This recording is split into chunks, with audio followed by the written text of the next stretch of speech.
Welcome to SerialPodcastNine. It's been a while. I don't remember how they start. Someone start it. I'm Gerard DiPeralta. And I'm Kevin Peterson. And I'm still Ryan Benoit. And this is SerialPodcastNine, the episode after we missed one.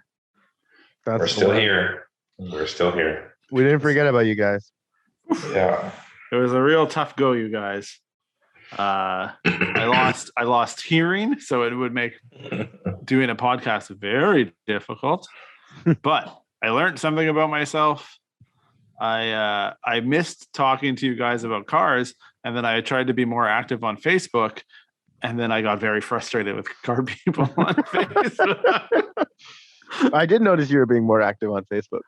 Yeah, because I was like, oh, I'm going to talk in this about this Toyota thread. And then some guy, like, I was trying to have like a grown-up conversation with a dude, and he just called me like a mongoloid or something, like some shit. Yeah, and I was like, what the fuck? And then That's weird. Welcome to the internet. Fuck, I was like, why don't we just have a chat about cars? And then it's such a weird thing being on like in a place where nobody knows who they are, and they're all like, oh, I'm going to be the biggest swinging dick here. And it's like, here's what I'm going to do. I'm going to start this chat off by shitting on this guy a little bit. And then, then I'm going to muddle my opinion real fucked up, like, so it doesn't make any sense. And then I'll go from there. And it's like, oh, good. Anyway, so I realized that I truly do cherish this time talking about cars with proper adults. All right. So we got questions, as one does. We got answers. Oh, I hope so. We got a couple ones, and guess what? None of them are for Matt, which is a little bit heartbreaking. I'm honestly a little bit heartbroken. Yeah. All right. Okay. So let's start with this one. It's from Eric Thornton Myers. So 3 words. One has a dash in it, or a hyphen, I suppose. Oh, it's not Dash Myers? I no, thought Dash Myers was the name. Oof, that'd be a name, hey? Mm-hmm. I work with a guy named Dash Darling, and that is his legal name, and that is an amazing... Dash Darling? Yeah.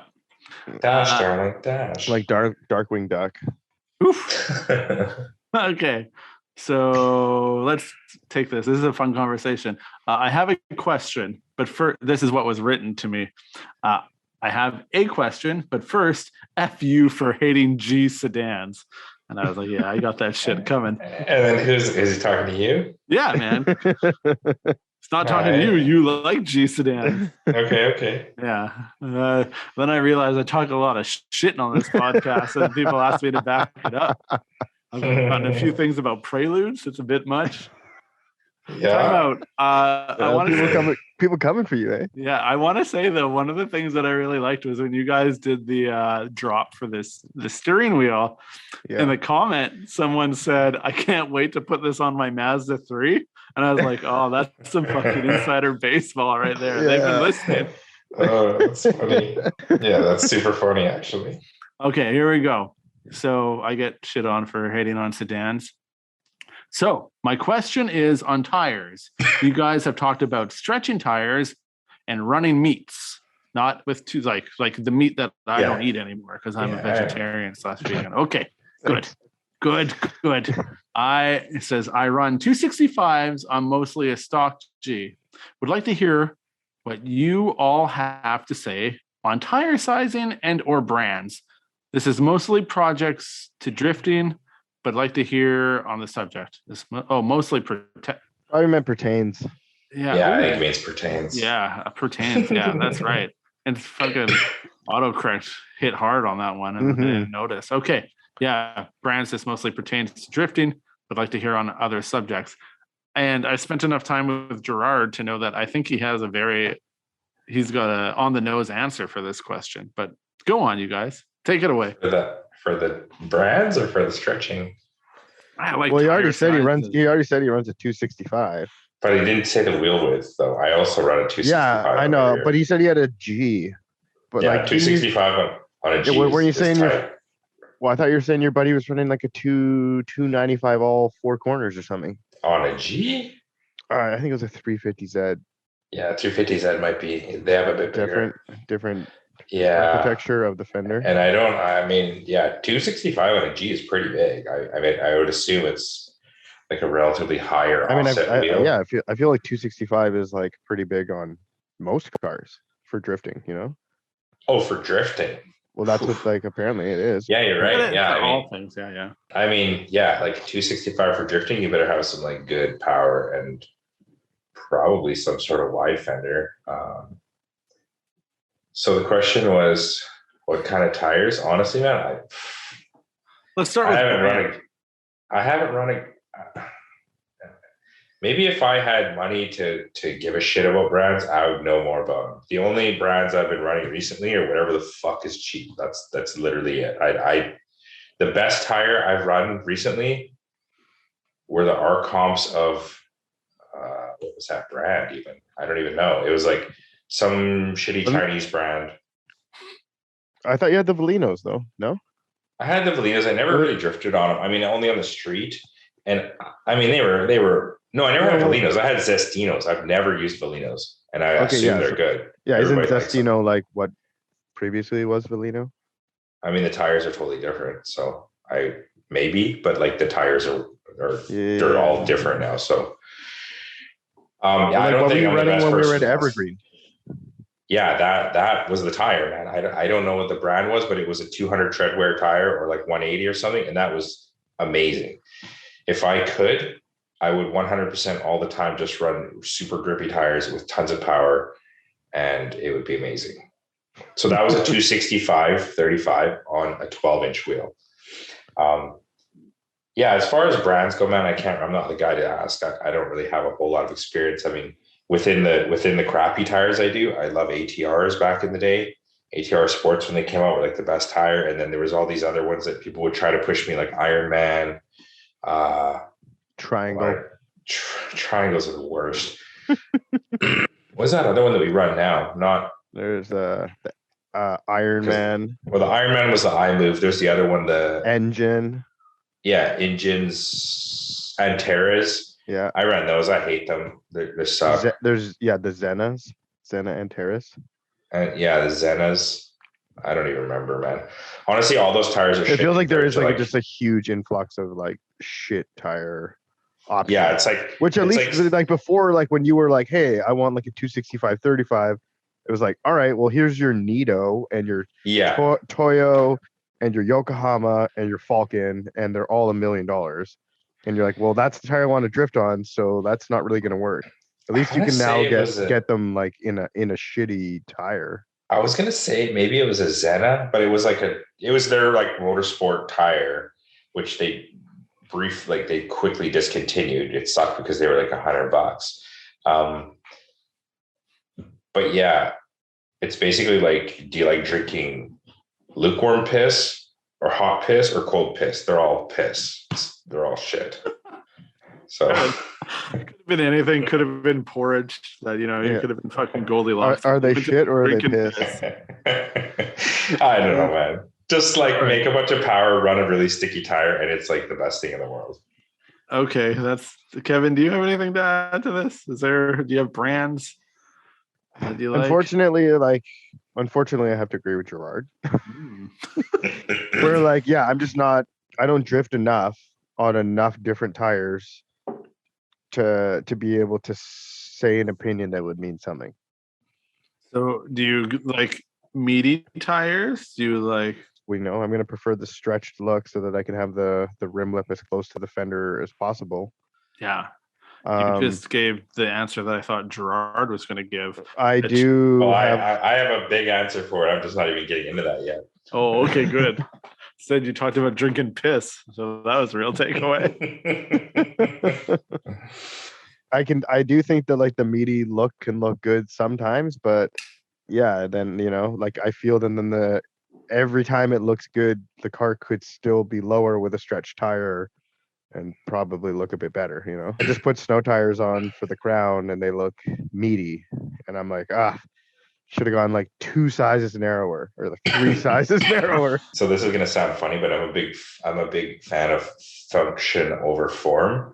It's just that my function is different from maybe what the normal function is. For me, it's like it has the function is that I have to be able to turn. I have to be able to drive the car. However, it has to be as low as physically possible. And the wheel has to be as wide as physically possible. So that equation always equals running a fairly skinny tire on a fairly wide wheel, or there has to be like a certain ratio of stretch. That's one of the reasons why SerialNine to 9 inches is the minimum, because there you go. That's what I because under 9 inches, you can't really stretch a tire. Like 8.5, like what are you going to put on that, a 205? And I mean, it's barely stretched at that point. You could run a 205/40 on a 9-inch. It feels like the smaller the diameter you go, the smaller the width. Like the width you can go. But yeah, like we're not messing around with 16. So like if it's a 17, it's got to be a 9. You know. Yeah, I mean, even with a 16, really, like I've run 205/40s on like an 8.5, and like that's. But I mean, when was the last decent. time you bought a 16-inch rim, or when are you going to ever buy another 16-inch rim? You know, even a 17. You know. I mean, 17s are pretty. You know, I'll buy a 17 soon, but yeah. So there's that. So like, for example, front wheels. I mean, yeah, it has to be a 9.5 or a 10. The only problem is then, you know, you want a lot of angle. You're probably not going to run a 10-inch wide front wheel, but then the 10 necessitates running a 225 or 235 at the very most. So if you want, I'm just going to interrupt you really quickly here to say that this is like some truth right here that everyone should be listening to, where like you don't pick your rim size, you pick your tire size, and then you pick your rim size. Yeah, exactly. Ooh. I mean, you know, this is how we do it. A lot of guys run like a more meaty setup or whatever. It might work for them, but if you want your car to be low and you want to be able to turn and not rub your fender, like you don't want to have that weird apex sort of divot in your fender, you're going to have to run a pretty small tire on a pretty wide rim. And it's going to have a decent amount of clearance from the actual tire to the fender. So the whole reason for the stretch is that your rim is even remotely close to the fender itself. So yeah, that's how you do that. And then the rear is pretty simple. Basically put the rim at the fender, give it 3 millimeters of clearance or something, and then that's your camber setting. And then make sure the tire doesn't rub anywhere when it's under full compression. You're good to go. I feel like this is your art. This is like, I think this is like when Gerard truly gets to paint. You know, it's like every man is an artist. Some men can be a chef, and some Gerard in wheel fitment is like when he paints a masterpiece. Yeah, I mean, yeah, and then the same thing on the front. If you're drifting, you put the wheel all the way up to bump stop and full lock. Yeah, make sure it's not rubbing on anything along the way, and yeah, if it is, smash it out of the way. Hopefully. Yeah, exactly. You shape it. You know, there's an art to shaping too. Like, I mean, I don't know how you would learn that, but by doing it. Yeah, exactly. Like a lot of times, 20,000 hours. Well, a lot of times, like people, you know, they cut out the fender and they put those trailer fenders in and this and that. It's like, honestly, super unnecessary. You just ball peen hammer in 10 minutes, and it'll actually look pretty good. And, you know, if you want, you can like fill it and sand it a little bit on the inside so it looks pretty, but like it'll get you all the clearance you need. I think we both know 10 minutes is an exaggeration. Yeah. A very, very modest exaggeration. Yeah. I mean, it depends on how low your car is and how big your wheel is, you know, like. Yeah. And I mean, that's the other thing too. It's like Carter says he's never hammered anything in the front fenders of that 100. That's so weird. Like not even that lip. That doesn't seem right at all. But. That's what I'm saying. I'm like, what? Like, and maybe somebody did it before him, you know. But yeah, so I mean, I will say though that I do appreciate the meaty fitment. Like if I had, you know, like a DC5R or like a, I don't know, man, like a 350Z that was a track car. I do think some of those look pretty good when you have the big arrow and like, you know, the race wheels like TEs or, you know, even like a TC04 or like any of those kind of like one piece cool wheels. And then you have like a visibly like race tire on it, you know, like a AR1 or I don't know, what's it, like a good like meaty tire that's like a slick pretty much. They look super sick. And I mean, even RWBs, like they usually have a pretty meaty tire. Yeah. But then I always think like, man, they could totally just use like a bit more stretch and the cars would be like way more sick. Good. But tiny bit of camber in there. Yeah, I mean, a lot of race Little. cars have a lot of camber, right? Like you Yeah. get some cars, especially front wheel drive cars, they usually have like 5 degrees of front camber, and it like looks pretty sick. Yeah, don't like the V8 supercars have like 5, Yeah, like it's all a around. ton. Yeah. Yeah, yeah. I mean, I think that race car looks good, but that there is one thing that's absolutely 100% like impossible to do is to have a square tire that looks remotely fitted from the fender to wheel relationship and to be able to turn. That's absolutely impossible. It'll rub every single time. So that's why there's always just that formula of like stretch to turn, meet to not turn. So Good. Yeah. My answer is very short. I ran 235s up front and 265s in the rear. So 265/30 in the rear, 235/35 in the front, Yeah. and some SerialNine parts to make it fit. 100 Yeah. J's. There, that's my answer. You guys, I was gonna say one thing that is to note as well is the sidewall does have a different an effect on the stretch. So, for example, on your 19/11, I used to run a 19/11. I used to run a 235/35, and then that, like, if you take a ruler from like the entire, both sidewalls and then the tread, and then measure that out, it could be whatever. But then if you run a 265/30, it actually looks way more sick because like the diameter is smaller and it is a bit more stretched. So like it's weird because the tire is 30 millimeters wider, but the sidewall is like 5% lower and it somehow stretches more. I don't know. It's weird, but yeah.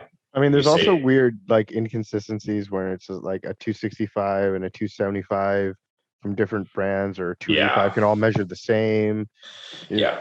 Like there's certain tires like RT615s that just have a wide square profile. Like Yeah. there's the ATRs, they lent themselves to stretching. They had like a Yeah. super like concave sidewall once you stretch them. So that really helped with like fitting to the fender and like it's there's like each yeah, like manufacturer has a you'll get different you'll take a actual 265/35 off one tire and put on a different 265/35 and it'll sit and look totally different. Mhm. It's kind of like Nike versus Adidas. It's like the sizes don't correlate, Yeah, exactly. awesome. I feel like we got the answer in there. Good job, you guys. Okay, I got another Let's talk question. about it some more. My favorite. When we talk about things for too long, and then I have to edit it down. We got to beat that horse. With some tools. Oh, we can talk about tools again. All right. Yo, All how right. do you like Torque's drivers? Oh, for heck's sakes. All right, here we go. Our boy Meekzilla, Michael Paul, Oh, yeah. snap. What's up? sent us some questions about drifting. So maybe I'll paraphrase it or not. We'll see. When you have like a car that takes absolutely no pride in how it looks and stuff, trying to tandem with a really nice car, I feel the driver of the really nice car wouldn't want that because the shitty car driver wouldn't care as much or be as careful about having some sort of accident. Whereas two really nice cars both don't understand. Okay. It's like the same thing in a parking lot, Yeah. Like you're not Right. going to park your like super nice car next to like some super beater car, Yeah. or you might not because you're like, well, that guy obviously isn't going to give a shit about my car or his car. So how do you do that track etiquette though? So I think that's actually what he was trying to get at. And maybe I just cut out that part of the question. It's the track etiquette. So you guys line up. I feel like I was just gonna say, like, it really depends on the driver, man. The car a lot of times isn't indicative of the skill of the driver. So there's that. But I do know what obviously you mean by like the car looks like a piece of shit. And then your car's like, has all this super expensive aero and wheels.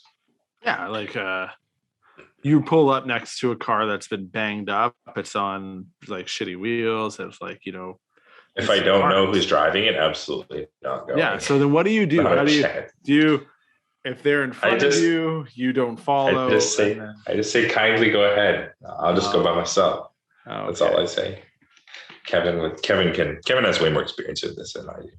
No, I mean, I think Gerard's got it right though. It's like, it's all about what you're comfortable with. And it's like, if you don't want to drive with that person, then don't drive with that person. And like, It's like a girl. You just say it's okay to say no. It's okay to say Yeah, no. yeah. That's right. Yeah. It was super funny because I was very slowly talking because I was trying to come up with the word, and the word was consent. Yeah. Yeah. It's all, it's all about consent. And like Gerard said, it's like if you know the guy and you're friends and you know that person, it's a lot easier to drive with someone whose car is beat up and shitty.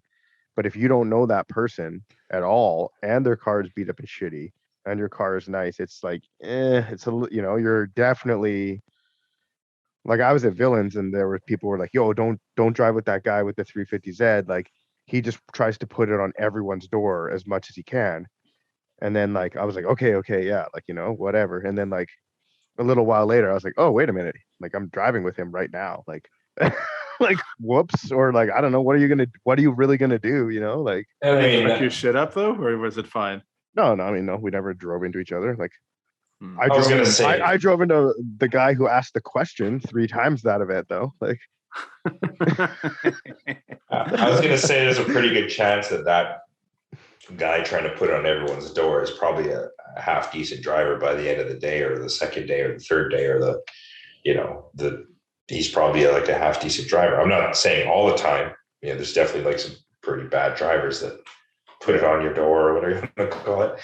But yeah, I'm super vain. Like if I don't like the car and I'm gonna get some photos or some video, I don't want that car in my video. That's again, that speaks to my point, where it's like if there's a nice car and then there's a shitty car with it, it makes my job as a media guy way harder. Yeah, because it's like, well, now even like when we do video stuff, and it's like if there's like a car that isn't maybe up on par with all the other things, it's like, well, that kind of ruins the whole shot. Now that's my perspective. Yeah, that's also my perspective. Yeah, I don't need photos of really ugly. Nobody like, except for the driver. We've talked about that. It's it's like the masturbation thing. I think it's funny, and we talked. So there's 2 things that I'll say.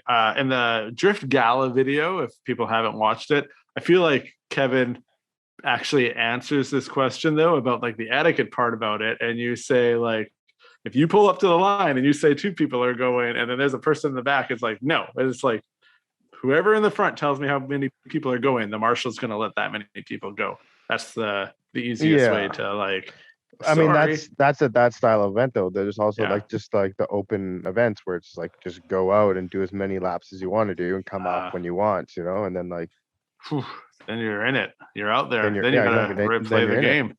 Yeah. I mean, a lot of times you have no choice. Like I remember when I took my car to DUI at first, I was like, oh, I'm only going to drive it like, when there's like a break or whatever. And then, I mean, shit, it was probably 15 minutes in and we were doing trains with all sorts of cars. I mean, I definitely have photos with like a truck S13 in the background with me, with Kevin and I drifting. Like, you know what I mean? Yeah. Guess that's the game. The other thing though, I mean, that kind of is the game though too. Like I feel though, it's just like, I mean, imagine you took a race car out there and another race car drove into you. You're like, well, yeah, you were driving a race car on track. Like, you knew the consequences. It's kind of like that. It's like, no matter who you're out there with, you're admitting consequences, and that's why maybe you choose who you want to be out there with. Right. And the people who have the most to lose, maybe you have a little bit more respect for them because the consequences are higher. I was gonna say the end of the day, man, you want to drive or do you want to sit around and fucking you know what I mean? Like you're gonna drive with a bunch of people. That's it. It's the end. That's the bottom line. The only accident that happened that weekend for us was like Gerard drove into me on the starting line. Like, Gerard, how could into his two was it shotgun mufflers or like megaphone tips. Yeah, and megaphone tips, and I just like not destroyed, but like I've had 2 megaphone indents into my bumper. Okay. Luckily, it didn't hit my intercooler or anything, but yeah, I drove into him in the start line. I was going to say and I think I've said this before, but the other thing I've seen is like, if you go someplace new and you don't know anyone, I've seen people be cut out just for like being an unknown entity. Totally. Right. Like, and I think we spoke a little bit to that. Where unless they're very cloudy. More. Yeah. Unless they're cloudy. Sometimes Oh, wanna totally. drive Where with you're the like, oh club. my God, like I would love to drive with that person. I've never met them, but like I know so much about Yeah, them. I've seen or them on the grams. I feel like I know them and like I want to drive with them.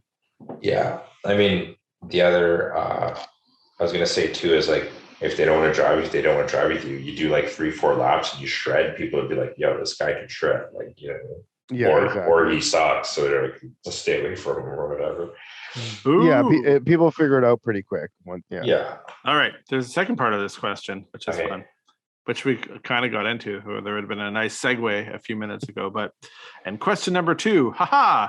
If you get into a fender bender on the track with a friend or a stranger who you agree to tandem with, what's the best way to go about talking about it? Me and Kevin actually have driven into each other like 3 times when we were at Billings. But he was very cool about it. I feel others may or may not be. Wait, What's the best way to go about Who it? drove it? You and Mikey drove it? Yeah. We just kept hitting each other. Like I felt like our cars were like a little bit different. Like he had a lower level of grip and like less power. So like I was able to be really on him and he didn't have as much like forward grip and speed and all sorts of stuff. But you had a G35, bro. Sick. No, I had the Altezza at that time. Oh shit. Okay. Yeah. I felt very comfortable driving with him because I knew him. So I was driving with him the most and driving the hardest with him, as well. But yeah, I don't know. I feel that like, yeah, when you're on track, like it's all bets off. It's kind of like fix your own stuff. Like there are those times where someone else royally fucks up and they get away scot-free somehow and you roll your car a DUI or whatever it is, Yeah. But that sounds like a thing that actually happened. That's the risk you take when you went out there, Yeah. I think I've seen poor etiquette happen in those situations where it's like I think poor etiquette would be like running up in the other dude's face and yelling at them about it. To me, yeah. I feel like if you're in that tandem already, you've already crossed that line. It's like you're choosing to drive with this driver that like may or may not be good or may or may not be consistent or may or may not be, I don't know, a certain something that could cause an accident. Then why don't you just not drive with him, right? Yeah. Like I made that choice many times when we were at final bout. Sometimes it would just happen that you line up with a dude, you're just kind of like, this guy's a bit sketchy. So I just like hang back a bunch. Sure enough, he like wipes out or loops out or does something that like, if I was close to him, it would have been sketchy. So I just like, right. It's not like you don't have to like drive right beside him. You could just you could still be drifting technically with them, but like maybe you're just not as close as you would like to be. What I was referencing was the blame game that happens after. That's what I was talking about. I think that's poor etiquette. It definitely there is poor etiquette. There could be poor etiquette if somebody's like no one wants to admit they fucked up. Yeah, that's the thing, right? So if I can, I'm going to put it on someone else. And then, and so I've seen instances of that.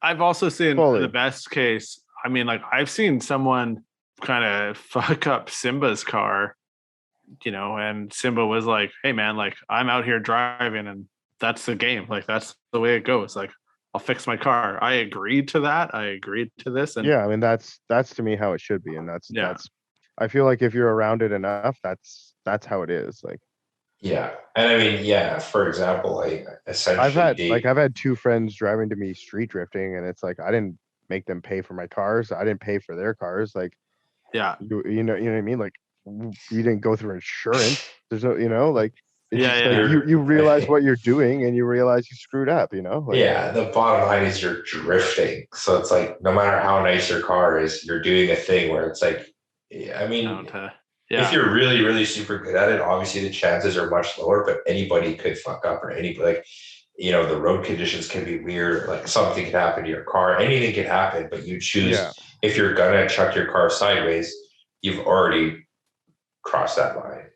I think this Simba story is a good example because that guy's got like this super rare hood. Like there's only 3 of them in existence. And it's like, if that thing gets fucked up, it's like probably, and he still drifts with it on and he didn't seem like upset about what happened. So, but that's the game. You roll the dice. That is the game. And exactly. you let That's Yeah. kind of the way she goes. All right, I got another When you question. go out drifting, it's Russian roulette, and if you don't get the bullet, then you're good. You know, if you get the bullet, then you can't be really mad. You knew what you were getting into. Yeah. You're fucking deer hunter over here. All right. Ben Horsberg, I think is how, I don't know how to say his last name, and I feel bad. Horsburgh. He's Australian, if that helps. Okay. Sure. Anyway, nice guy talking to me about my Aristo, and then he was like, "Hey, who do I ask questions to about the podcast?" And I was like, "Me. You ask me." And then I was like, "All right." So my question to the three of you is, how do we go about future-proofing our passion? And what I mean by that is, what do you guys think our responsibility is as people within the corner of the car scene as a whole? Is it our responsibility to keep prices reasonable and try and be in it for the passion? And then it goes on and says, unsure if that was a well-asked question, but the idea behind it is, as in Australia, we have seen big North American companies like Three Piece Wheels and a lot of JDM parts importers literally buy out everyone. You can't find a lot of wheels around anywhere because companies with money and room are cornering the market extremely aggressively and charging what they want. A lot of Australians simply won't pay modern prices. You can't stop a train, you know, and that's what it is. And it's like, am I gonna sell my parts at below value so that like someone can appreciate the culture more? Or like, but then all that's gonna happen is someone who appreciates the culture or not, who knows that it's worth more than it is going to resell it for more than I sold it to them. It doesn't, you know. Yeah, I mean, I think what we're dealing here with is capitalism. Yeah, exactly. And it's like I don't disagree with the whole like whatever 3-piece US like buying up all the wheels and reselling them, but like, hey man, like how come 3-piece dot Australia isn't doing it, you know? Like because they don't have the money or the time or the I mean, they're closer. They got the money. They've been there. They've been in Japan way more, like more frequently and way more earlier than it feels like the Americans. Like, right? It is what it is. It sucks, but what are you gonna do about it? And I feel like I feel like the current JZX prices in the US are driven by the fact that people are selling JZX 100s in Australia for 40,000 Australian. You know. Because now people can justify that price in the US.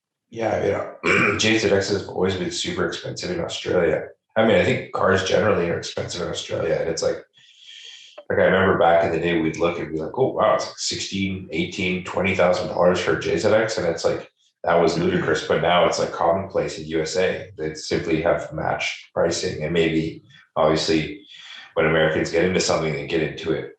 And like, it's pretty much game over. So yeah, it was 20 grand and now it's 40 grand. Yeah. I mean, chasers are selling for 30, I swear, like grand. I remember there was a JZX 100 that sold for 40 grand, like right before all of this hoopla, like, you know, in the last 6 months or 8 months or whatever about JZX 100 prices. And like people were referencing that one and they were like, that's just what they're worth, you know? Like, I think it's an interest. It is what Kevin said. It's like, you can't stop a train, but it's almost, I'm going to go with the dominoes. Like the dominoes have started to fall. Yeah. And that's just the effect that we're in. And I've been noticing this too. It's like, I don't think every JZX 100 is worth $30,000 to $40,000. I don't think every S chassis is worth 16 to, you know, whatever, how many $1,000 that they're asking. Yeah. But there is this interesting, it's the domino effect. You watch somebody else ask or get a ludicrous amount of money for, not a ludicrous, but a decent amount of money for a car. And then you are automatically like, well, I have that car. And nobody, you know, sometimes you see the flaws in your car, but you also appreciate your car. And you're like, well, my car is just as good as that car. And sometimes the car isn't, but the person can't make see that difference. So then they're like, yeah, this is a $16,000 car as well.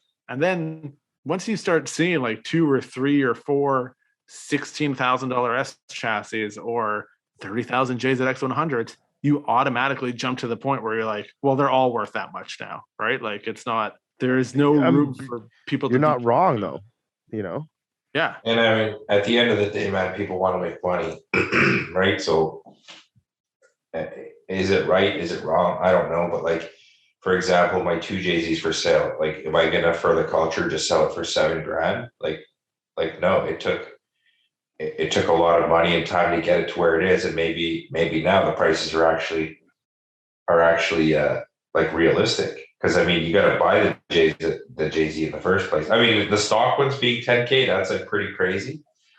But I mean, they are running out, right? Yeah, So it's like you can't buy the thing jumps in price, and then you know what I mean. Like, yeah, if I'm going to be able to like move on to the next project, I need to get as much money possible for this current project. And if somebody's going to pay 15 grand for a two Jay-Z with 600 horse and a CD009, then that's what I'm going to sell it for. Yeah. All right, Are you gonna? Would you sell that motor for like what you got it for like 8 years ago because like you want to return that favor to the culture? It's like I don't really know that makes sense, or is like, you know what I mean? Like you gotta like really like maybe if it was like your nephew or your, you know what I mean? Like you gotta like love the culture in order to try and like facilitate and grow an $8,000 loss out of it. You know what I mean? Yeah. I once sold this pair of XT9s to Carter Jackson for dirt cheap. They were brand new in the box, and I never put them on my car. Yeah. And I sold them to him for dirt cheap. And when I sold them to him, I'm like, look, man, this is an investment in you. Don't let me down. No, that's a dumb thing. Also, I didn't want to go through the hassle of trying to list a thing, and he needed wheels. But I mean, it sounds like it was a good investment, really. yeah, I mean, it's paid over tenfold, more. Oh yeah, Ryan. I was gonna say I sold a set of TSWs today for $740 used. Really? Yeah, man, the ones off the stage. Yeah. Well, that's good. You're not helping the scene out by doing that. With tires. Yeah, they had some tires on it. It had snow tires on it. I was like, the guy bought it specifically for the snow tires, but no, the rears were fully dead. I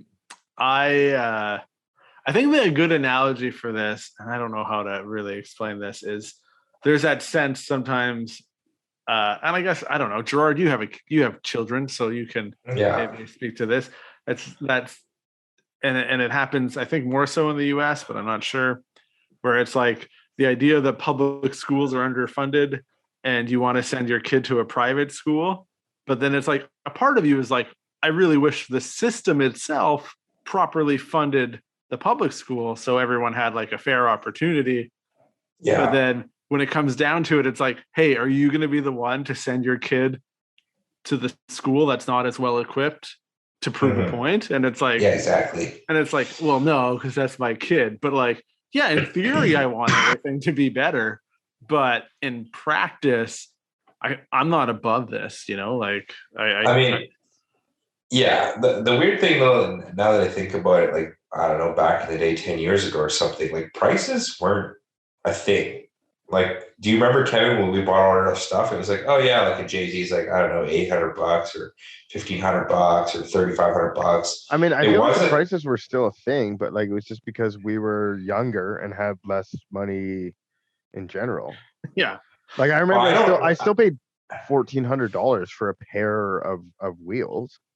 That's like, you know, $700 per wheel. Yeah, I mean, I guess. I don't know. It just for feels, used wheels, like it just feels like it wasn't. No, because I don't think as many people were into it, so then it wasn't. Yeah, there weren't as many people looking. You know, it is a little bit of inflation, though, if you think about it, right? Like I kind of, because it's like I have more money now than I did when I was younger. Yeah. But when I look at it, it's like everything has grown in relation to each other. Yeah, exactly. So it's like when it comes time to buy a part, I'm still like, yo, that's really expensive, because like, even though I have more money, everything else has gone up. So it's still like, I'm still spending the same percentage of my income to like obtain a part. I feel like the equalizers are tires. Like I remember like spending under 100 was not a big deal. It's like, okay, I'm going drifting, like $100 a tire, no big deal. And it's like now you struggle to find a tire that's as close to $100 as possible. Yeah. But realistically, all the tires are $130, like at least, you know what I mean? You want a good tire, it's like $160, $180 a tire. I think Bolinos are probably $160 to $180 a tire. And it's like, that's a lot of money to go drifting, man. Like maybe they last, I don't know, that's good or whatever, but like that's minimum $600. Like, based on our earlier question and your answer, it feels like you're not the one to answer the question about if those are good tires or not. I mean, I'll tell you, I put my money on a set of Valinos over any of these tires that I've been running. Yeah. Except, like I think this is actually the interesting thing.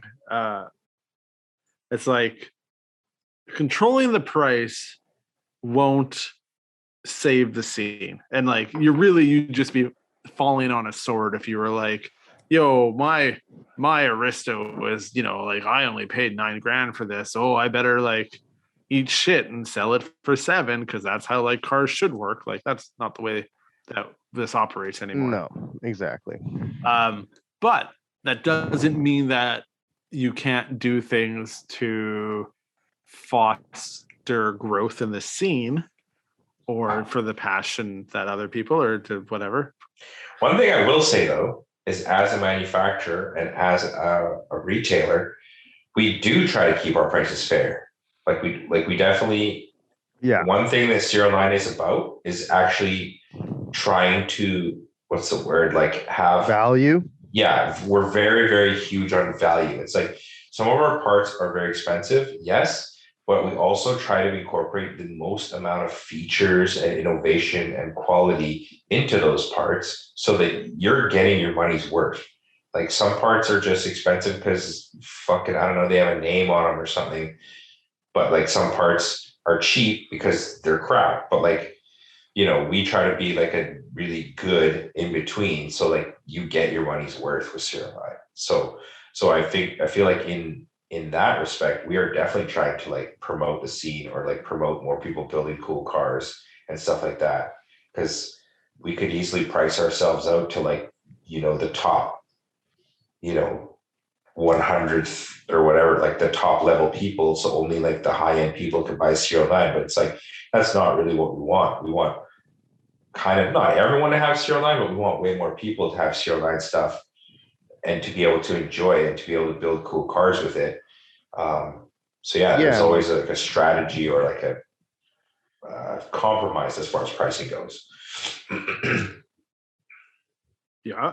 Kevin was going to say something. Yeah, Kevin, say your thing, then I'll. I was just going to say that like I feel that like that also like comes down to like we include like stickers with like literally every single order, like the higher the level of order, like the more kind of shit we're probably going to throw in the box. And it's just like we don't have to do that. Like we just choose to do that because it's like it feels dope when you feel like included and like you got something you weren't supposed to, or like you got more than what you paid for, or even like the box, man. Like the boxes we got like a lot of totally. We've been sort of transitioning to our own like kind of cool boxes and stuff now, and it's like it's not a huge deal, but like obviously if you buy something that's a lot of money, you want to open your package and it looks cool, and like the box has all this like cool stuff on it or whatever, and like or you can just get a brown box or a white box and like it's still the same part inside, but like it just doesn't, the experience is not the same. So like part of the value is the experience, and I mean some people value that, some people don't.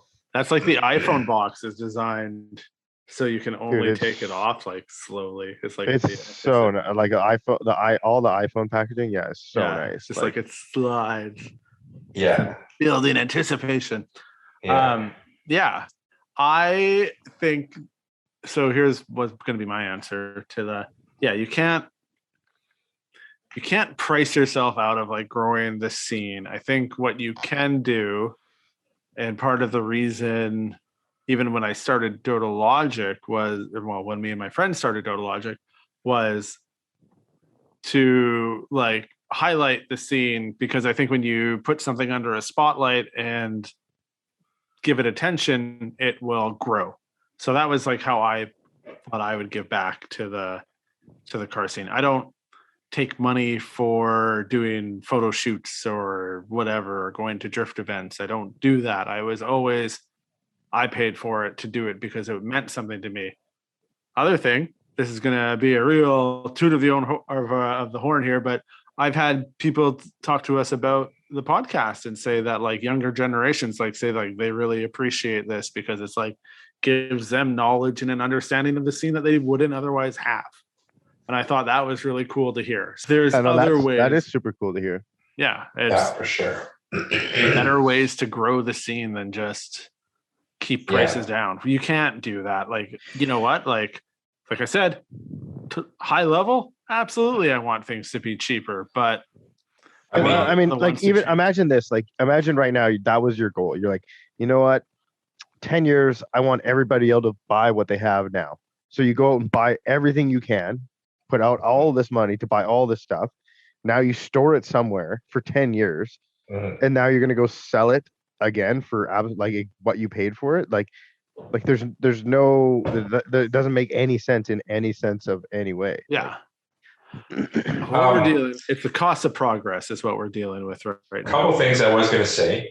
VR wheels, 3P.US and all that stuff. Yeah, they buy all the wheels, but like if you actually go on like VR wheels and look at their built wheels that are like, you know, the popular ones, the prices aren't actually exorbitant. Like you buy a set of like, I don't know, VSKFs or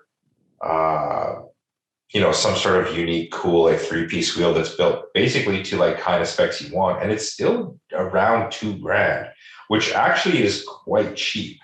So, I mean, although I don't agree with them buying all the wheels off Yahoo because it sort of takes away that romantic, like, oh, I'm like looking. Yeah, it's like, oh, I found these cool wheels that nobody found, and I bought them, and they're super rare, and they're cool. Because like you just can't anymore. There's literally like, you know, not that there's nothing, but there's definitely way less because they're just like buy all now. You know what I mean? But if they were. This is more of an Alex question, but I know he ran into this, and I'm going to paraphrase and I might get it wrong. So apologies. I feel like you could just spread this example over everything though. Yeah. Like you could talk about like JDM clothing, you could talk about wheels, you could talk about JZX cars, and it's all the same thing, and it's all happening the same way, you know? Yeah. I mean, houses, same shit. Okay. Maybe that makes me feel better about what I was going to say. Houses for sure. Alex did say that there was a place where he went to buy lips that he was no longer allowed to buy lips from because one of the other wheel manufacturers bought all the rights to it to stop like they're like, we own that now. And they wouldn't sell him the stuff anymore. Oh, crazy. Because like that belongs to them, and now you have to go through them to buy the lips. Like they became like the exclusive dealer. Lip dealers. I mean, that's unfortunate, but yeah, I mean, that's something that happens in business. If you're buying if there's only one supplier of something, then they have a monopoly, and someone can buy that monopoly out from under them, and all of a sudden be like, well, we're charging 3 times more now. That's it is the game of Monopoly. Exactly. Rich Uncle Penny Bank. Maybe one of the other things I was going to say too, this is a bit of like a weird one, is like, maybe things are actually just worth what they're worth now. Like if you take like a JZ, for example, like a 1J or 2J, I mean, maybe a stock one is not worth $8,000. I get that. But like normally back in the day, you would buy the thing, you'd put a bunch of money into these mods and all this shit and like basically throw the money in the garbage. Like you could put a tile wastegate, a manifold, a turbo. Oh, totally. All these things. And it's still only worth fucking $4,000 because like that's what people pay for it. Like, you know what I mean? Yeah. Totally. And you basically just take all your money and your passion and just throw it in the garbage. But now it's like, wait a minute, like people are actually willing to pay for this shit. Like yeah, if I list that engine for $15,000, people are like, oh my god, $15,000. But it's like, dude, it's got a CD Pro, it's got, you know, injectors, it's got ATI damper, it's got it's not a built motor by any means. Yeah. Oh but, wow, like, such value. Yeah, there are still parts on there that like I purchased with real money that cost X amount, and like maybe I'm maybe now getting my money back. Yeah. Whereas before, it's you really literally interesting? would never get your money back. Yeah, like it's really interesting because if you had like a DC5 Integra and you did like all of this crazy like Mugen spoon stuff, like after like Fast and the Furious, there's probably 17 years there where like you just like tanked all your money. Yeah, but now you threw $30,000 in the garbage. But now it's come back where like if you had like a full Mugen or spoon DC5 right now, that's almost worth like 80K probably, or like 90K. Like yeah, exactly. It's like, and it's kind of it's almost kind of cool in a way, because it's like you're recognizing shit that you thought was really cool back then, or you think is cool now, but like other people recognize perceive the value in it or whatever, right? Gone are the days of when you would post a thing and you'd list all the mods and everyone would be like, doesn't matter what your mods are, everybody knows you don't get that money back. And that's exactly. And it's like, well, fuck, I hated that. Yeah, but this is now the learning curve. Yeah, now you do. Like you have to unlearn that, and you're like, oh, it turns out you do get your money back. Well, because the thing is, I feel that maybe there's enough people who want that car that have those mods, who have tried to do the mods, who understand how difficult and how much money it costs. Yeah, there's always where before they're like, oh, the wastegate's only $400, so then they get it and they're like, oh shit, well, I didn't realize, oh, I need to get like this.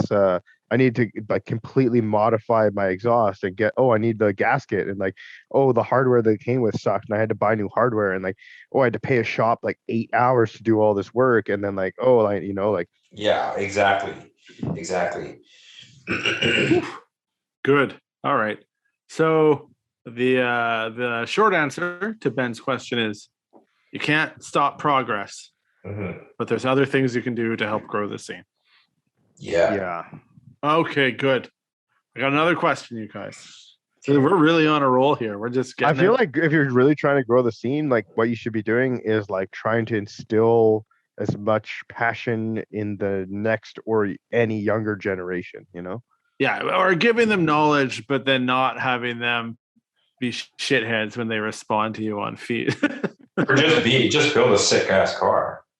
Yeah. Grow the scene, like build something unique, build something interesting, and build something that's like stands out, and people that like someone else will want to build, or people can kind of build something of their own. And I guess at the end that's how you inspire greatness. Look, there's a lot of things you can do, but that is a good one. Good job, you guys. All right. Good boy from goodboy_media had a question. Yeah. Yo, good boy. Yo, he said, I have a podcast question. Whenever you have time, first off, very much enjoy the show. It's my favorite car podcast by far. That's nice. Thank you. Thanks, boy. So my question is this. What's the best little inexpensive things you three have added to your drift cars? Whether it is to make it more unique, more user-friendly, or more road trip worthy, etc. Obviously, we know big turbos and 3-piece wheels and kits and all of that. I'd like to know about the small, more obscure stuff that you have done to make your car become more unique.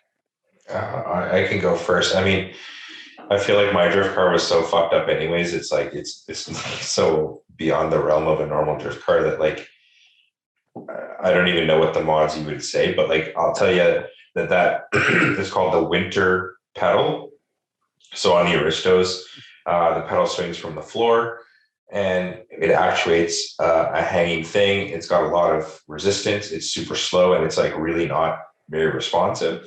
So you buy this $30, it's called a winter spec pedal, and it's a hung pedal. So it's basically like a peasant pedal. Like a normal pedal. Like a normal pedal. Not like a bus pedal. Yeah, not like a luxury, like I'm trying to be so luxury pedal. And it changes the way the car drives immensely. It's more responsive, it's more direct, like you feel more in tune with the car, and it's $30. So yeah. Oh, what about Kevin? The clutch stop. Yeah, honestly, like Yeah, there's like this little 3D printed clutch stop that we're gonna make that's not 3D printed. It's so crazy. You like snap it on in 2 seconds, and like you can adjust it to like change the, so basically your clutch pedal has a backstop, and you can basically exactly set where you want the actuation of the clutch pedal to be. So you're like, it's just it makes the car so easy to drive. Like, yeah, it's amazing. Whew. But Well, good. I mean, that is like something that I've only had on my like street car for like a week or two though. So like I will say like making it like, unique and like drifting better, if you will. Like I don't really have too many things about that, but like I remember I had this specific really heavy duty blanket that I put behind the driver's seat so that I could put a spare diff right behind the driver's seat every time I would go drifting, like when I'd go to an event. And like that was like my one like hilarious thing. But Good. I'm trying to think of what I had that. Like a little thing. I don't know. I took shit off my car after I got it. Well, eventually. I mean that feels like a pretty common thing, just to like take a bunch of shit off. All the chrome. So one thing that I do pretty frequently is I'll cut my number plate right below the numbers so that it's like shorter, which is very much frowned upon where we're from. Oof. In fact, it's like I think it's illegal to modify the plate. But Do you I always do your that. license plate? No, I like put it on a shear and cut it off. Yeah. No, but I know. But there's the other good thing that I see a lot here. Oh, I used to do that when I was a young hoodlum. Yeah, I do that on the scooter. I never knew what that was for, but I guess it's just so that when they're following you, it's way harder to read the plate. Yeah. It was like you'd get a ticket for it. Absolutely. On the scooter, some cop yelled at me in traffic about that. Okay, I was like, I'm a grown ass man. It's fine. Yeah, exactly. I fix that. I was like, yeah, I will. Watch me drive my bubblegum pink and purple. Yeah, exactly. Like that whole thing is a statement. Yeah. I guess I want to say one thing that I do. This isn't drifting specific, but one thing I do to all my cars I want to say it's relatively inexpensive, but it like makes the car like so much, I guess, cooler and nicer and more modern is LED lighting. Oof. Like I generally do. Yeah. I don't always do the signals, but any sort of driving light or reverse light or like license plate light or like what's the other one, like low beam and stuff like that, like definitely just like all LEDs, super modern, nice and white, like everything's bright. You can back up in like total darkness and actually see where you're going and stuff. That stuff to me makes the car like so much nicer to drive.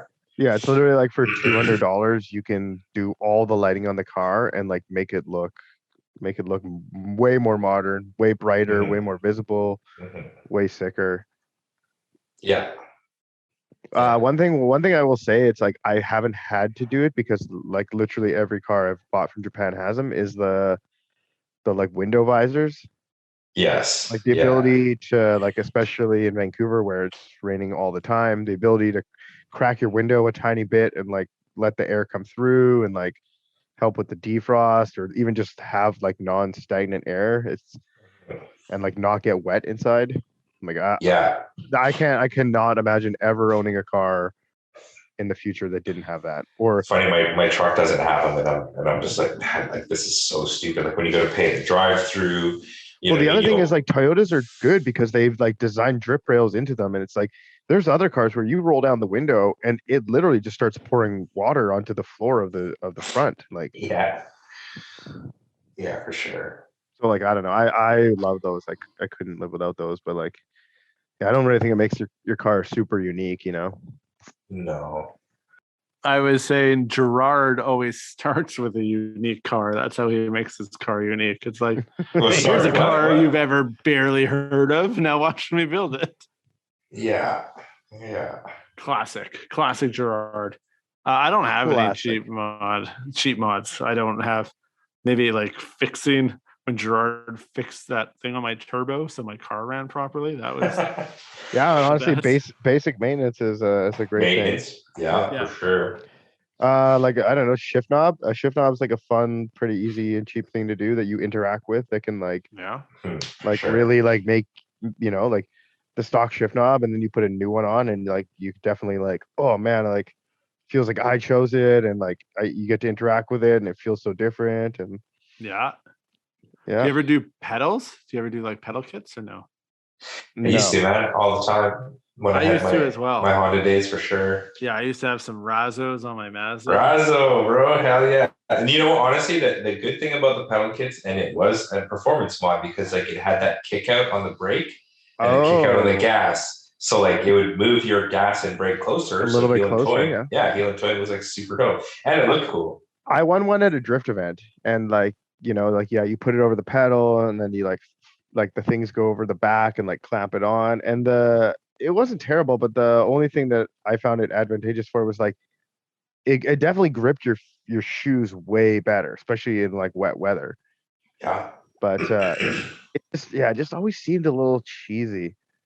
But then I don't know. Like now I have like the Altezza, and the Altezza has comes with them, yeah. those pedals Yeah, like stock. Yeah, I have those in the Blade too because I have Altezza pedals. Yeah, I have those in the 17 Crown as well because the same pedal set. Yeah. Yeah. I don't know. That's pretty much it. Like a deck. I mean, honestly, yeah, that was what I was gonna say. Was like I had that doubled in DVD deck, and like going on the road trips when you got to drive 6 hours to the track, like being able to just like kind of like sit there and like turn your brain off and like watch some stupid Simpsons or some other thing that you've seen a million times before. It's like it's definitely like nice. Yeah, I guess for me is the Bluetooth. It has to be the Bluetooth. Like, not that like that's like a revolutionary fucking thing, but like generally every car we buy does not come with Bluetooth. So it's like the first thing I do is put like literally just like a super simple Bluetooth Pioneer deck in, and it just has to connect the second I get in that car, and then it's like then I'm good. Yeah, and then I delete all your songs off your. I don't know what happened there, man. And you only got Drake. I only got Drake. No more Lil Baby. Dang. Yeah, I don't know what happened. I'm very sorry. I fucked your shit up, is what I did. Yeah. It's all good. Yeah. Okay. I think that is most of all the questions. Mm-hmm. I don't know how. Let's talk about Christmas, man. It is. This is our season. Last episode before Christmas. Probably the new year. This is the last episode of the year. I mean, we could do like almost like a wrap up of SerialNine, like a little how have things gone. We released those numbers. Has like the podcast been only this year, or? Yeah, we started it. Year. And then it feels like it's definitely time to do like a wrap up. Ooh, a holiday wrap up. Yeah. Like even a year-end wrap up. Yeah. What do we talk about? We talk about what kind of ride it's been. It's been pretty good. We just say our favorite quote from every episode. Our favorite quote from every episode. I don't even know. What is your favorite episode? I mean, we could talk about we literally did have a wrap up for this podcast. Oh yeah, we did. We posted Spotify? It. Yeah. Yeah, that was from Spotify. Yeah. Yeah, that was nice of them. That was do that for us. Yeah, we have that. We should watch it right now and tell people some of the data. It's pretty interesting, actually. So it is, to take it from the top, this is probably the last episode of the year. We've done 34 episodes. Something like that. Like I think this will be 34, 35. Yeah. All right. So at least we're producing content consistently that way. Like it was one a week for like quite a long time. Yeah, and then people got a little bit cheesed with us when we stopped doing it. They did. Which was nice. I mean, I don't mind doing it once a week. It's just obviously somebody has to do the work to edit it and stuff. So maybe that was just too much. You know what I mean? Who is this somebody you I don't mind. We'll see. Maybe I believe this one will be 35, which like kind of makes perfect sense. That's very nice. G35. We are only oh fuck. No, we need to do another one. Yeah, what we were only meant to do 6, which Yeah. Or 9. Something, yeah. like 9 would have been the key here, but It was going to be a limited run. limited run, like the steering wheel. the but steering then we just wheel, kept going. We only did 99 steering wheels. We only did 99 podcasts. Yeah. All right. So what did Spotify tell us about ourselves? Spotify told us this year that we had our first play in 16 different countries. So that's fun. Yeah. Ooh, somebody in Japan listens to us. That's a big takeaway for me. Not somebody. It could be more than one, but that was one of the countries they listed. It's just one person in Japan. I mean, and they don't understand us. English-speaking people live in Japan too, right? Yeah, I know, Gerard. Get out of here. What else, man? What else? Well, I'm just reading the stats here. Don't worry, I'll cut out all the dead space, or I'll leave it in. No, I won't. It says ultimately we were played in 23 countries. Ooh. So that's nice. Thank you for everyone in 23 countries. 229 of your fans listen to your podcast more than any other podcast. Oh, take that, Joe Rogan. Right? Apparently 15 of our fans listen to us on their birthday. Happy belated birthday. Yeah, way to go, birthday people. 51 fans listen to us on International Podcast Day. That's a weird day. I don't know what day that is. Who knows what that is? Most people listen to it during the workday, which is nice. Yeah, that was an interesting one for me as well. Put it on. Apparently, we released 2,300 minutes of content across 32 episodes at the time. That's pretty cool. Yeah. That is a lot. It says, please remember to drink water. Fun fact. I never drink water on these. We only drink alcohol. Gerard spills juice or drinks tea. Yeah. Well, that's good. So what were your takeaways from doing a podcast? 35 episodes worth. I think it's fun. I like it. I like talking. I like that people listen. It's cool. Okay. Did you learn anything about yourself, Gerard? Yeah, that I like to listen to myself talk. Well, I already knew that. Yeah. Kevin, what I learned is that people are more interested than what we ever had imagined. We didn't really think we'd have any interaction. And I think that's maybe why we're still going, is because we're like, yeah, whatever, we'll just do like 6 podcasts or something. Like who listens to podcasts? And then all of a sudden it was like, holy shit, no, everyone's listening to the podcast. Like all our key people who are really in tune with the brand are listening to the podcast. And it was like, all right, well, like maybe we should, keep doing this. And like, yeah, it feels crazy when it was just like, yeah, like, I don't know, like, how are we even going to talk for 5 hours? Like, how are we going to talk for 10 hours? Like, I mean, speak for yourself. I could talk for days. No, yeah, I know. What I was going to say, you were talking and I forgot. No. Remember, Gerard. Remember. I know, right? Yeah. Please talk more. Get those minutes up. Yeah. I feel like I've learned lots about Kevin and Gerard. It's very funny to think that I've talked to 2 people, mostly about cars, for 2,300 minutes. Yeah, that's a long time. That's only the edited hours. That's not the other like the other shit. Yeah. It's closer to 46 hours for you. Yeah, it's it's a lot. No, it is very, very funny. And I think actually what I said at the beginning of this podcast was like how we didn't do it because we missed an episode, and then I missed it, and I went out and tried to like have a conversation in a Facebook group, and it just didn't pan out.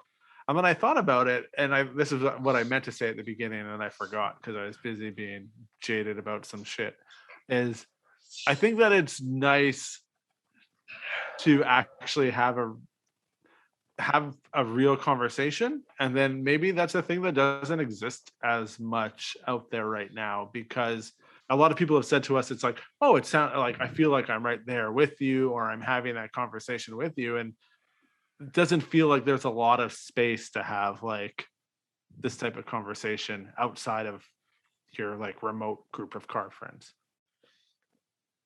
I feel like it's like we are having a conversation, and yeah, like you said, conversations are hard to have on the internet because a conversation is an interaction between two people who are willing to have it. You know what I mean? Yeah. And like when someone disagrees with someone on the internet, it's very easy for that not to become a conversation. Yeah. And it can just be like like oh, you're a troglodyte, or oh, hey, I'm going to get my 14 friends who are all going to agree with me no matter what, whether I'm right, wrong, or whatever, to agree with me. And then now all of a sudden it's 14-1. So like, you must be the idiot, even though like, you're the right one. And but then I guess a nice thing about doing this is that maybe that fills the void of like talking about cars. And it's great that people like want to interact with us and reach out and ask questions, and we get to kind of answer them. And mostly Matt Peterson reaches out and asks us questions. But no, it's great. I love that people are like want us to talk about it and want to know.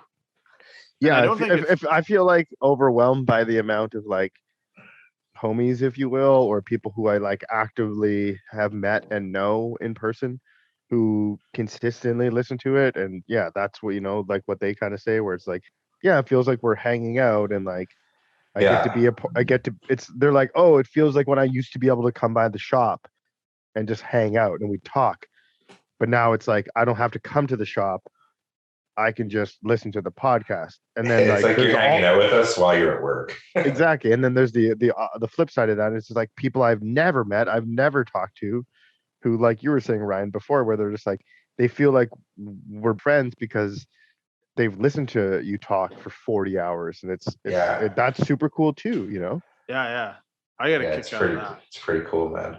Yeah, those are both things that I didn't really expect when we started. Yeah, for sure. I think it's pretty cool, man. I definitely enjoy it. And I like when people say, hey, like, I love your podcast, I listen to it, and they're like, like dudes in like Germany and like UK and like shit, I don't know, all sorts of places that I never really would have thought. Sure. Apparently, of course, Russia loves you, Gerard. No, I think it's only a couple people. My favorite thing is when people reach out to me and talk to me about Gerard. That's my favorite thing. Or like when I'm like at a place talking and I'll say something like, oh yeah, Gerard, and then they're like the character that has been created of Gerard, which is pretty close to who Gerard is. The character that has been created of Gerard, the character. Yeah, it's like a character, it's like how George Costanza is based on Larry David. Yeah. But I like that people have like the same vocabulary and like sense of like when I say like, oh, Gerard, blah, blah, blah, like the Blit, and they're like, oh yeah, and they like are fully like in the know of like how Gerard functions. I love that. That's my favorite thing. Yeah, I don't know. It's been great. It's been a good year. I think it was a funny experiment that turned into something fruitful, and sure. I appreciate everyone that listened to it. So what's next? What's the future? We have some interesting guests. I think we're going to probably try to have more guests, at least probably every second or third episode. Yeah. We had some guests this year. It was pretty cool. Mostly our friends, which is pretty good. Yeah, I felt like that was great. We got to like talk to our friends and maybe introduce people that we are super close with to a broader range of people. But it feels like hopefully in the next year we can take a broader range of people and introduce them to our fan base. Yeah, exactly. So I want to shoot the shit with some strangers. I want to get 2 beers deep and say some things that I can't take. But I can edit out. But I can edit out. That person will never talk. Yeah, it could be good. What are some big SerialNine wins this year, you guys?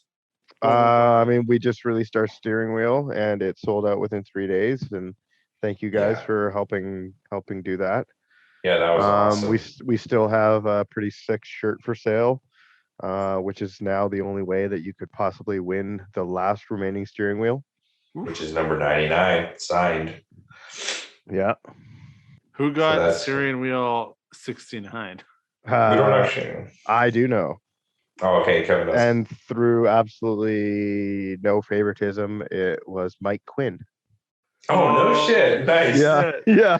That's awesome. I thought, Yeah. didn't he want 8-6? Yeah, He really wanted He 8-6. can easily trade that for. He was can more easily still trade- like, he was like, dude, I think this one's going to be worth more. Like, I was like, I think you're right. Yeah, for sure. I'm like, you know how many You can people easily wanted trade that. 69? Like, every single person was like, oh, Yeah. save me 69. Like, Yeah. yeah. I feel like Yeah. 9 would have been the one. Like, Yeah, for sure. Man. Yeah. that was my thought. But anyway, wasn't Yeah. the case. I mean, I guess the internet of the world, of course, 69 is the one that people wanted. Well, I mean, that's why we Yeah. gave like a flag away with everyone that 9. ended in 9, because, you know, like, Oh, yeah, that's cool. not every 9th, because that would be like 9, 18, 27. Yeah, Every- ended at 9. Yeah, like 9, 19, 29. Gets a free flag. That's cool, man. Yeah.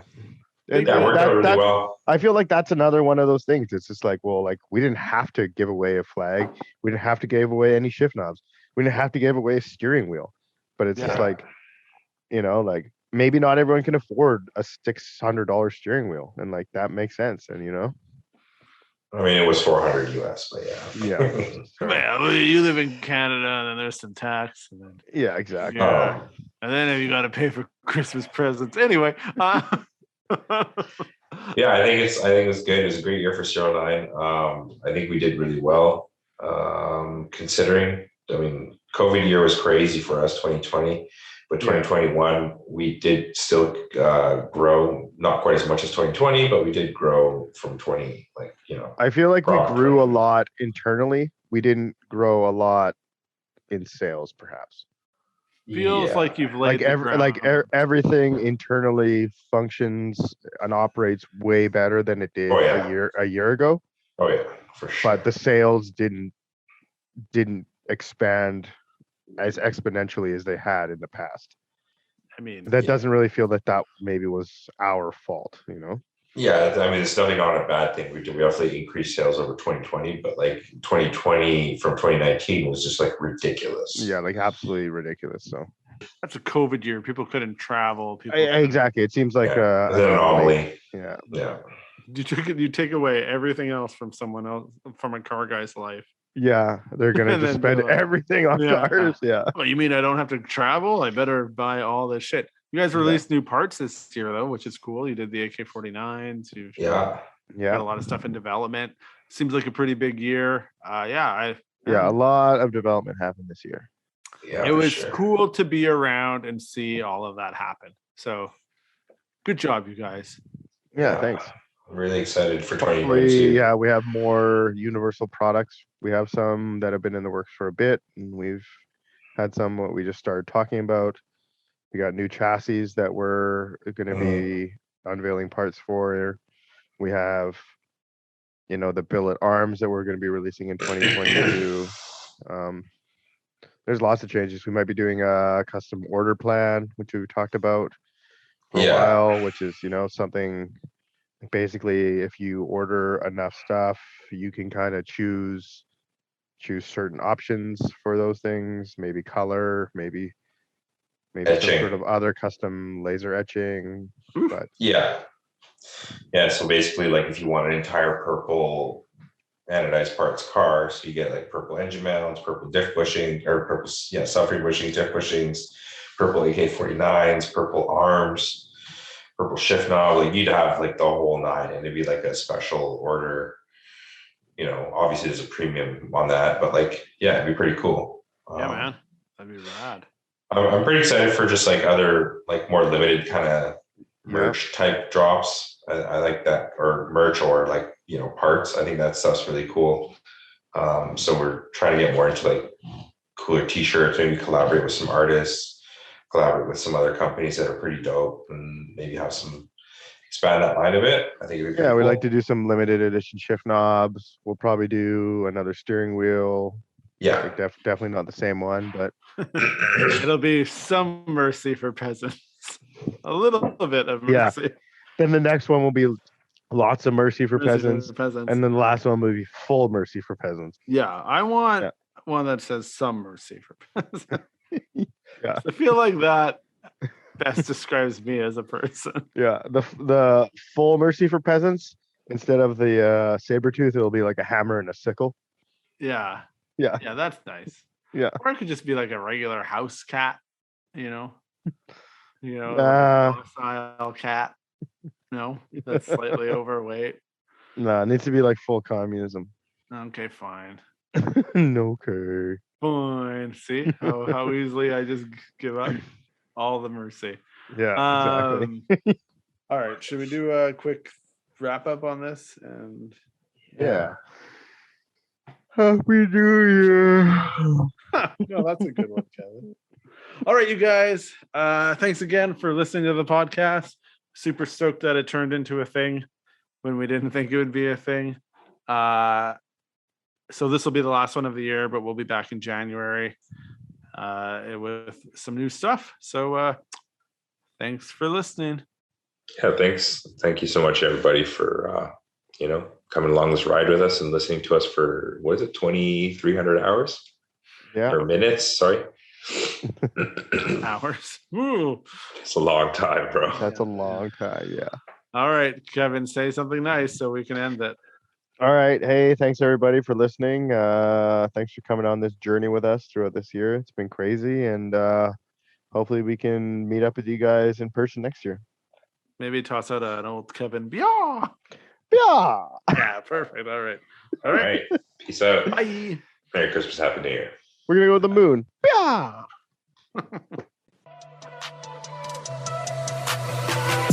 Thanks for listening to Serial Podcast 9.